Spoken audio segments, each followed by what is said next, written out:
பிரவீன், கெமி 3 பேரோட பேரும் வந்தது. ஃபைனலாக விக்ரம், பிரவீன் அவங்கள பெஸ்ட் பெர்ஃபார்மர்ஸாக செலக்ட் பண்ண சொல்லிட்டாங்க.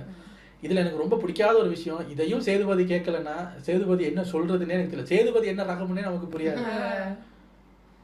சுபி வருது, எல்லாருக்கும் அந்த டேஷ்ல ரிட்டான ட்ரெஸ்ஸு கொடுத்துருக்காங்க போல இருக்கு. அப்போ எல்லாரும் ட்ரெஸ்ஸு போட்டிருக்காங்க. சுபி வந்து அது சாரியே இல்லை, ஒரு சாரி மாதிரி ஒன்று போட்டுக்கிட்டு இருக்கு. நம்ம விஜய் பார்வதி பெரிய ஒரு அழகு தேவதை மாதிரி சொல்லுது, ஐயோ இவங்க மொத்த ஹவுஸ்மேட்ஸோட மூஞ்சையும் பார்க்க எனக்கு பிடிக்கலடா. அப்புறம் சுபி வரும்போது இவளா, ஐயோ இவளை சாரியில வேற பார்க்கணுமா, கன்றாவி சேலையை வேற என்னால பார்க்க முடியலடா. டே ஏன் சாரியில பார்த்தா என்ன, உங்ககிட்ட பெர்மிஷன் கேட்டுட்டு தான் அவங்க சாரி கட்டணுமா?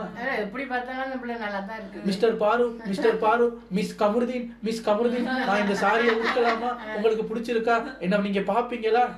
பார்த்தா பாரு, பார்க்கலாட்டும் கண்ணை நோண்டி பெட்டியில வச்சுட்டு போயிட்டே